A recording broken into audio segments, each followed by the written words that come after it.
So I really just want to go over this stuff. Let's go over this real quick. This was Give Him Hell, Josh Hawley is the name of this next segment, because I want us to understand Josh Hawley was one of the guys who kind of joined with Bernie Sanders to try to get the $2,000 on the Senate floor. $1,200. $1,200. I'm sorry, Yeah. no, wasn't it 2,000? It was $1,200. I'm pretty sure. Was it? I think it was 2,000. I could be wrong, but it was 1,200. Well, it was at least 1,200. He tried to get the extra money. They were blocked in the Senate by dude from Wisconsin. But anyways, about a couple weeks ago, Josh Hawley took Zuckerberg to task on the Senate floor when it came to talking about content moderation. Now, fam, I think it's important to talk about content moderation because it's just not a simple word. It was 1,200. Content moderation is something that's really all about censorship and a cloaking device inside the words. So we talk about the pretty words that the Democrats use. Content moderation is a way that they kind of say that they have to moderate your content by either giving you a strike, by either not putting you in the algorithm where you can be seen more, by shadow banning you, all these things. And there's a serious problem with it because once content moderation takes place, slide on over here, things can get really, really bad. Now, if you think about this, fam, about how evil it is, if they get together, different platforms, and they moderate content together, it's a big red flag, and it's something that we need to talk about because it's really fascism at its best. It's getting together to make sure the voices that are opposing the establishment, are opposing the corporations, are silent and stay silent. So this is him on the floor. A whistleblower got to him right before the hearing. Take a look. We're going to go 1 minute, 1 second to 1 minute, 32 seconds. Johnny, if you can play the video. 19th century, the heads of the biggest corporations in America, the robber barons, got together and they set rates, they set prices, they determined how they would control information flow, they determined how they get rid of competition. And I'll be darned if we aren't right back there again.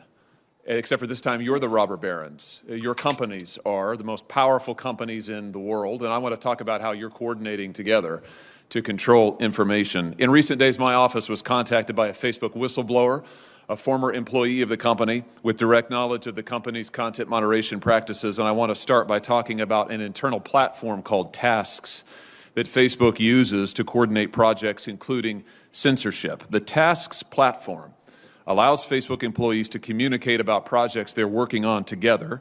That includes Facebook's censorship teams, including the so-called community well-being team, the integrity team, and the hate speech engineering team, who all use the Task platform to discuss which individuals or hashtags or websites to ban. Now, Mr. Zuckerberg, you're familiar with the Task platform, aren't you?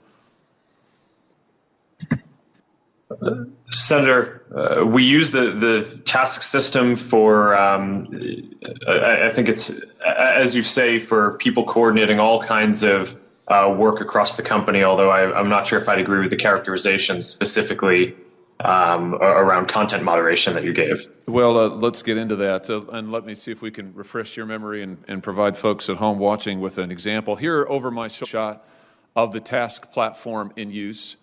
You'll notice if the cameras zoom in, several references to election integrity throughout on these lists of tasks. Again, this is shared across Facebook's site.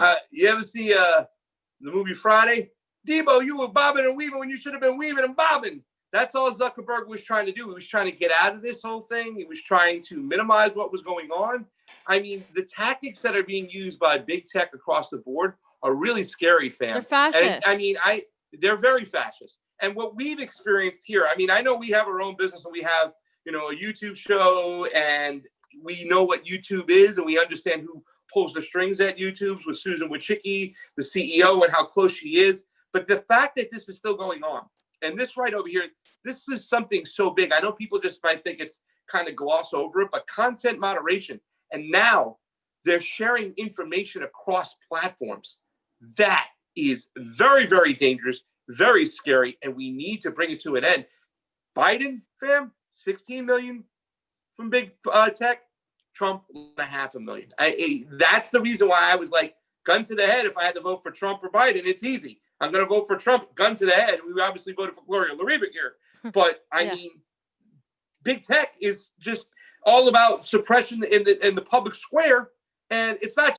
Right, and this goes along with what Whitney Webb is talking about. The money lines that are coming into those, even those machines, are directly tied to the Democratic Party. We're also talking about the amount of money Silicon Valley donated to Joe Biden versus Donald Trump, and we're also talking about, in general, the censorship that happened during the election. When it came time to hold Joe Biden accountable, you couldn't talk about Burisma, you couldn't talk about Hunter Biden, you couldn't talk about all these things. And now with COVID and election fraud, you can't really talk about that and say Orange Man Bad's name in the same video, in the same sentence, in the same whatever. Fearful of that. I don't know what you're thinking. Like, this is Big Brother. Go back and read Brave New World. Go back and read 1984. Go back and see that this is part of the surveillance state. And unfortunately, like we've mentioned many times, so many progressives completely ignore that issue, especially people like who, may not seem like, I'm a leftist, right? And like Tulsi Gabbard is to my right, but I can value when she talks about repealing the Patriot Act, when she talks about the things that nobody else is talking about with whistleblowers and Assange and pardoning Snowden and having whistleblower protections. Those things also affect us as content creators, as journalists, as media. And when I see people dismiss that or kind of make it like a QAnon thing, it really shows me that the establishment is doing an effective job at vilifying and just maligning that as a sort of non-issue. Yeah. Let's go to the next part of this video right here and just wrap up the one with Josh Hawley and stuff like that. Go ahead, Johnny. 133 to 424, and we'll get done with this video. And provide folks at home watching with an example. Here over my shoulder is an example. It's a screenshot of the task platform in use. You'll notice if the cameras zoom in, several references to election integrity throughout on these lists of tasks. Again, this is shared across Facebook sites, company locations, by working groups. What particularly intrigued me is that the platform reflects censorship input from Google and Twitter as well. So Facebook, as I understand it, Facebook censorship teams communicate with their counterparts at Twitter and Google and then enter those companies' suggestions for censorship onto the task platform so that Facebook can then follow up with them and effectively coordinate their censorship efforts. Mr. Zuckerberg, let me just ask you directly, under oath now, does Facebook coordinate its content moderation policies or efforts in any way with Google or Twitter? Senator, let me be clear about this. We do coordinate on and share signals on security-related topics.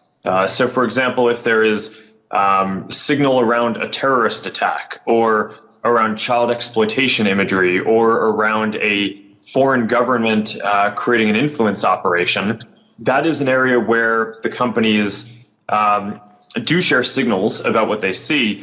But I think it's important to be very clear that that is distinct from the content moderation policies that we or the other companies have, where once we share intelligence or signals between the companies, each company makes its own assessment of the right way to address and deal with that information. Well, I'm talking about content moderation. I'm talking about individuals, websites, hashtags, phrases to ban. Is it your testimony that you do not communicate with Twitter or Google about content moderation, about individuals, websites, phrases, hashtags to ban? Just yes or no. Do you communicate with Twitter or Google about coordinating your policies in this way?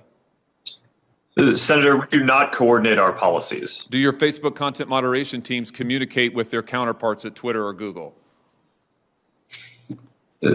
Senator, I'm not aware of anything specific, but I think it would be probably pretty normal for people to talk to their peers and colleagues in the industry. It would be normal, but you don't do it?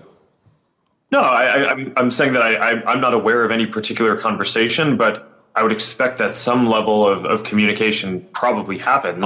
But that is different from coordinating what our policies are or our responses in specific instances. Well, fortunately, I understand.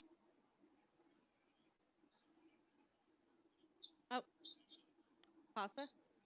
So, sorry, we're a couple seconds behind over there, and it's kind of funny, guys. And now CJ left a super chat saying, Oh, it's funny that, wow, YouTube chooses when you're talking about the tech cartel suppression to make the video look horrible and choppy constantly, like being throttled. They do it all the time, ladies and gentlemen. This is something we experience We've definitely all the time with these people. And yes, they do that. It's not coincidence that all of a sudden we're getting choppy right now. We're talking about what happened on the Senate floor right now as Mark Zuckerberg is looking like a donkey trying to avoid these things, trying to sidestep. I mean, this guy is a liar.